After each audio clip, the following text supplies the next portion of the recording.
क्या आप मुझे आगे तक छोड़ देंगे? आप इतनी रात को शमशान में क्या कर रहे हो? वो मैं यहाँ पर किसी का इंतजार कर रही थी। मतलब?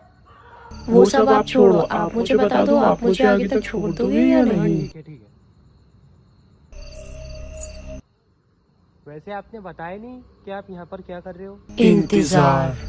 मगर किसका? मेरे पति का। आपके पति का?